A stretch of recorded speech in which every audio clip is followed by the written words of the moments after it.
Hey everybody, Sunfire Fire here again. So, I had a realization um, when I was at work, probably yesterday or Thursday. Today is Saturday, so yesterday was Friday. So, anyone who's new here, I am an early education teacher, and I've been doing this which means I work with I'm able to work with infants, toddlers, and preschoolers. Not all early education teachers can work with infant. You, you can either work with infants and toddlers or preschoolers. You work with you can either work with infants and toddlers and not preschoolers. But since I started working with preschoolers, I was cross certified. We got cross certified where you can because there are some when I used to work in infants and toddlers, you could only work in infants and toddlers, but since I was cross certified in that center, I could work with the infants and toddlers and the preschoolers. But I mainly worked with infants and toddlers because not a lot of people like to work with infants and toddlers. And I got off track again. See? Okay, so get back to the story, Jasmine. So I'm a cross certified early education teacher. Work with infants. I can work with infants, toddlers, and preschools. Last year, I moved up to they needed a new preschool teacher, and I worked with preschool. Well, they're technically up pre-K students, but we just call them upper preschool. Um, so I also work as an English language pre K teacher. Well, my title is preschool teacher. Like I said, it's they're technically they're preschool age. Um, so my title is I am an English language teacher at a bilingual school in Chinatown, Boston, Chinatown. If you know Boston, Chinatown, you probably know which one it is, but there are a few. So anyway, yeah, and probably not gonna say the name. Okay. Basically, I been working in childcare for almost 3 years now, and I really like it. Um, ju- I feel like for just like any other job that you're passionate about, because I've known since high school that I really like working with children. So that's why I'm doing this. Yeah, even though I'm majoring in history, I feel like I could try and find a balance for that with doing that, but that's for another story. Um, so for I feel like for every um I feel like for every subject or everything that you like feel like everything you can you're not, no matter how old you are, you can still grow. It's just for like for so I still like to take classes for like, even though I'm certified, even though you have to go through a process of learning child development or child psychology. You can either do In Massachusetts, you can either take a child development or a child psychology course. um Throughout, I feel like to get certified, even after you're certified, you can still grow. So I take um early education courses by the state. um they're free for in Massachusetts for me, since I'm already early education. um since I work in early education, they're free um for people who work in that field. And so I feel like I could still there's new things as time goes on. You're working with kids you might have never worked with before, so, and kids have their own different personalities. So yeah, so you can grow, and I love learning. So, and I have free courses available to me, so I'm going to take them. So I you can even learn stuff from your children about how to take care of children in the future. And I think that, and that's the story that I want to tell you about today. So there has been, if you know, like, I'm working, like I said, I'm working in a bilingual school. Pretty much the whole, like, 95, 98% of the staff in the school is Chinese. So everyone speaks Chinese. They're mostly from the same area. They mostly speak the same dialect. So even Mandarin, they speak Cantonese. So Mandarin is which I knew that a lot of Chinese people speak, but in the southern part, that they're all from the southern part of China, so they all speak Cantonese. So, or Hong Kong. But so it's just and some people sometimes speak Toisanese, but not really. It's usually Toisanese, a little bit of Toisanese, and most people speak Cantonese, and there's like one or two Mandarin people.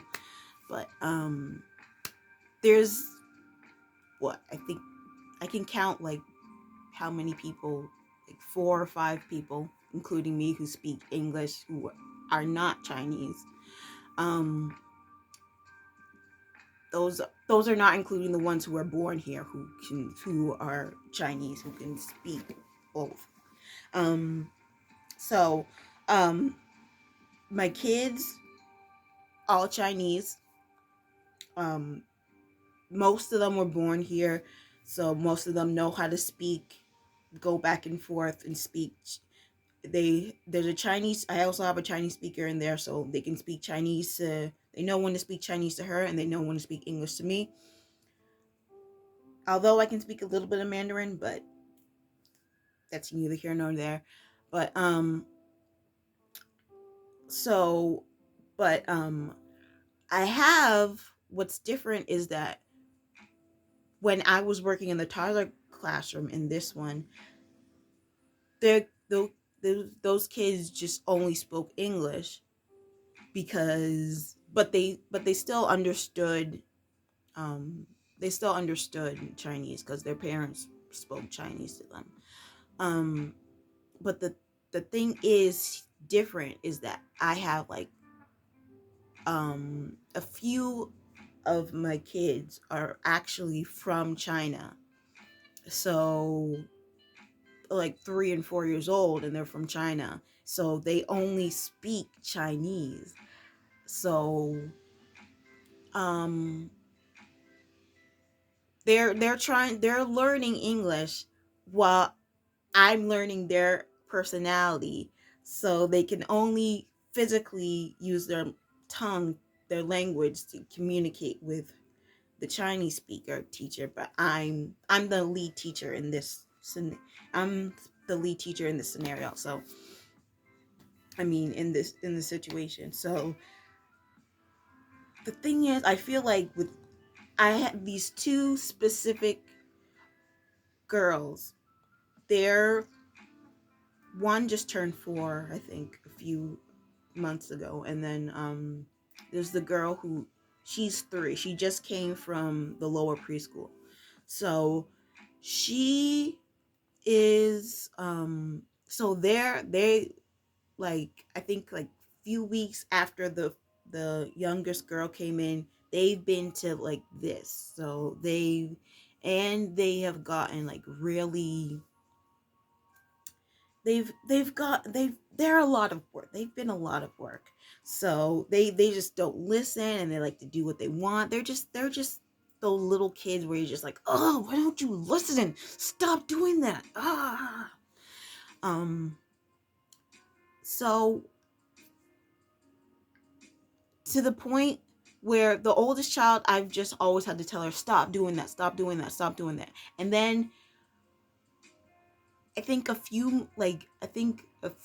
couple of months ago, probably, like in January, I started getting really angry with her. And I've noticed I've been raising my voice a little bit, not to the point where I'm like yelling at her, but I'm trying to show that, you know what, I have a little more authority over you.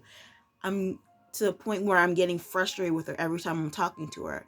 And it's just like, and like now and then like I think last week I realized, you know what, I need to, she might not,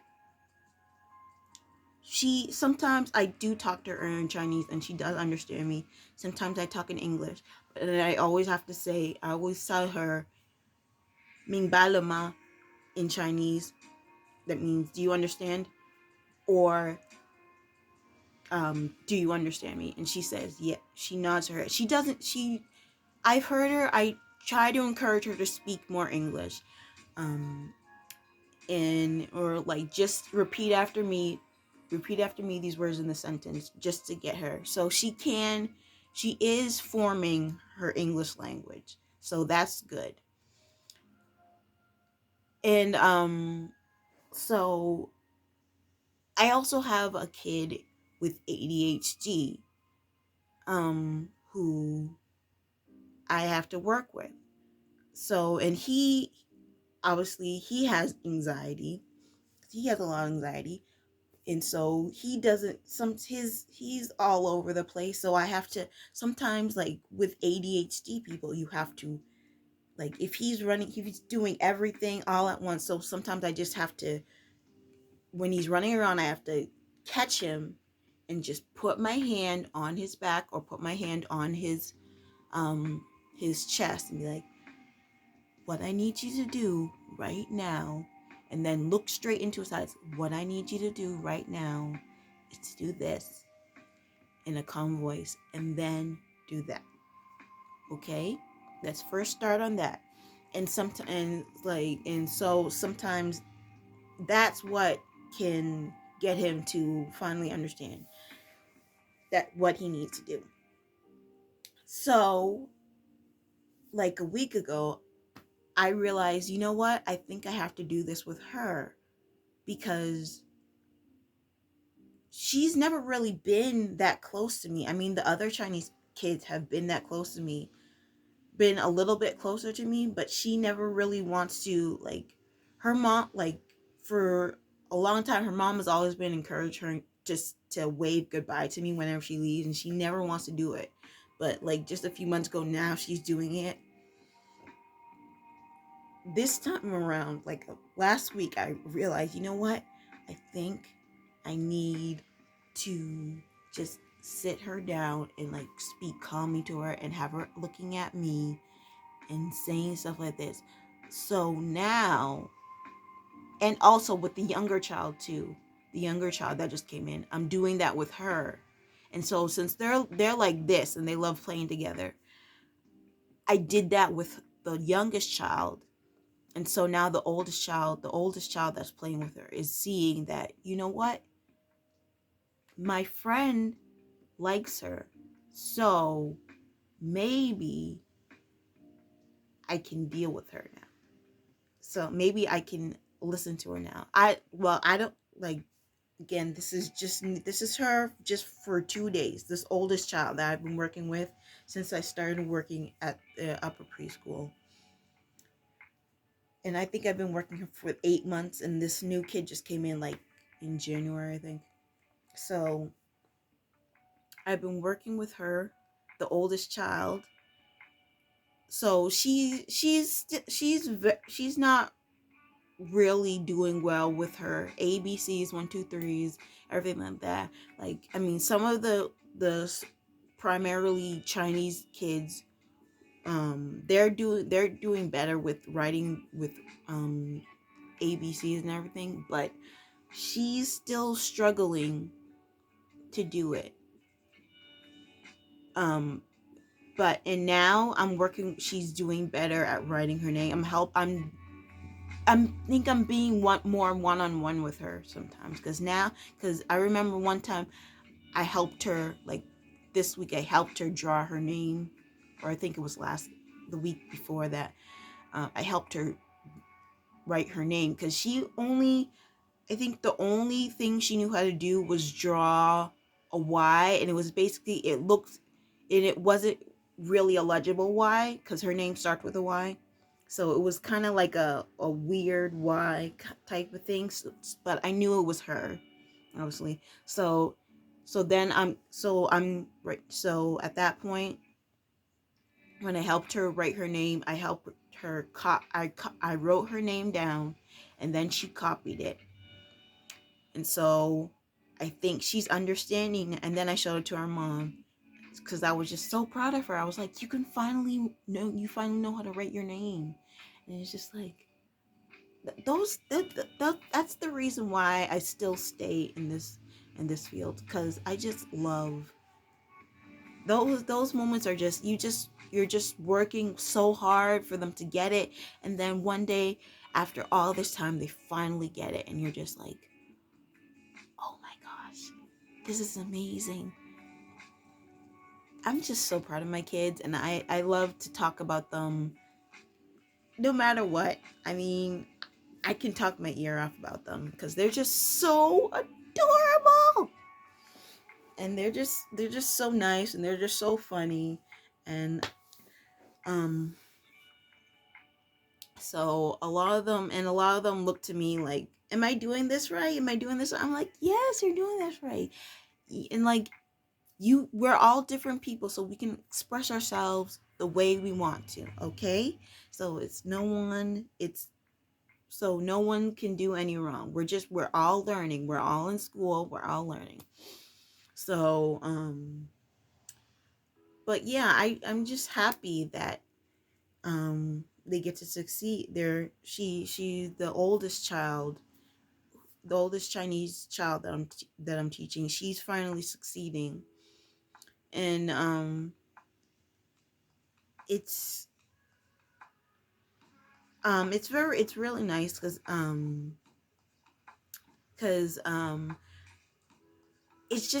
it's a learning thing for me as well, because a learning situation for me as well, because I didn't really I knew how to be a teacher, but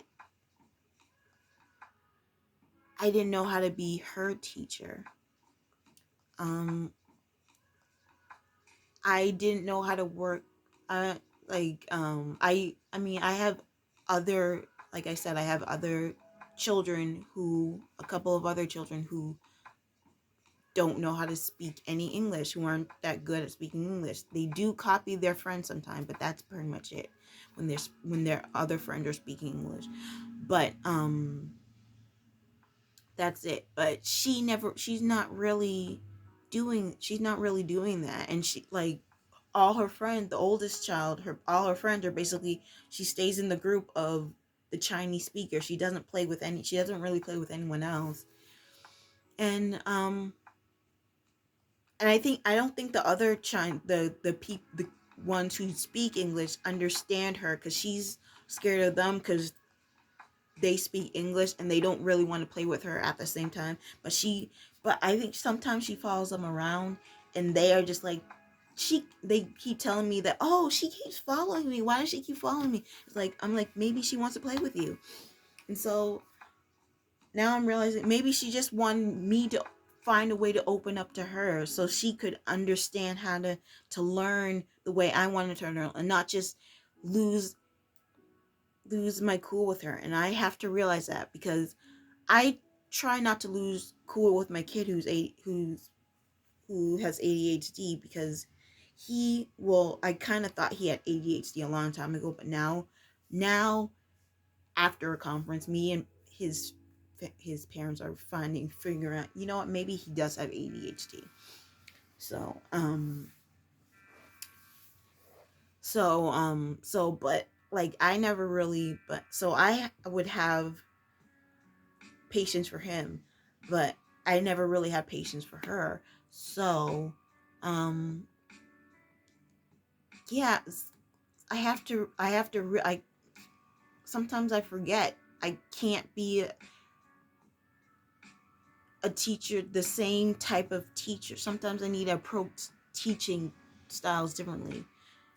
I have different teaching styles. I mean, like I can't have a different teaching style for every student because will that's a lot for me in and of itself. But I need to realize that I have a diverse I have a diverse I have diverse students, and not just because of where they all come from, because again most of them come from Massachusetts, but I mean I do have a few that are from China. And just because they speak a different language doesn't mean that something else isn't different. The way she